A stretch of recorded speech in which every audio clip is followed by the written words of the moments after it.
See, even about 3 feet higher, he would have slid past Right. the basket, though. Thankfully, Wiz playing hazard, so he is going to have a pretty short putt. But Seppo Paju starting off the season with the standstill. He's known for this. He has so much control in this class of disc and these mid-range putters. It's very much the Finnish style of golf. Anytime you can slow it down is a good thing. And he's got this out wide.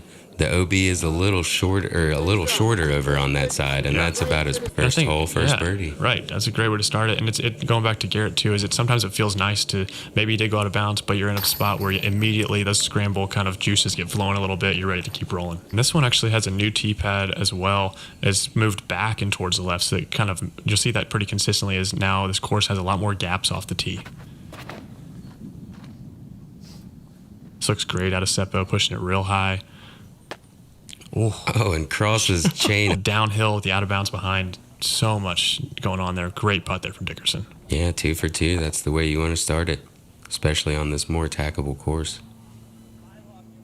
And Seppo going the other direction here, looking into kind of a headwind, a little bit of a left to right, similar distance.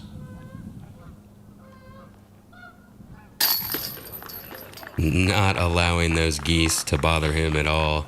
Gonna go ahead and jam that putt and get his birdie to go 2 for 2 as well. Back-to-back rewinds. You see Seppo going with the straddle putt this year.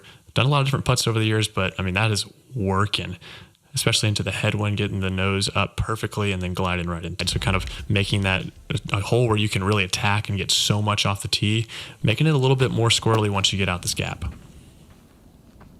Yeah, I think this hole has always played one of the easier holes. It's a pretty short par 4. Yeah. And they were trying to make it a little bit more difficult. I'm not sure that it quite came into play. It kind of seems to take this OB on the left more out of play. Right.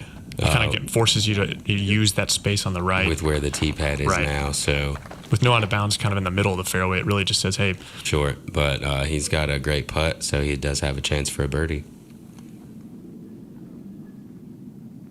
Yeah, it's a pretty common play here. You push this drive far enough out to kind of that overstable putter right into this green.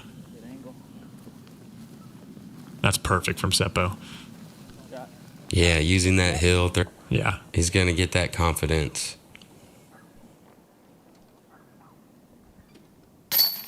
Speaking of confidence, Seppo 3 for 3 to start it off here. What a way to start the season. Get your first turkey on the first 3 holes. But just distance control really on this one. There's OB off to the right and OB long as well. So if you get moving too fast, you're going to get a big flare. Here's that high over the top, though. And this basket is elevated. And this is a great way to control. Oh, Seppo from a similar distance.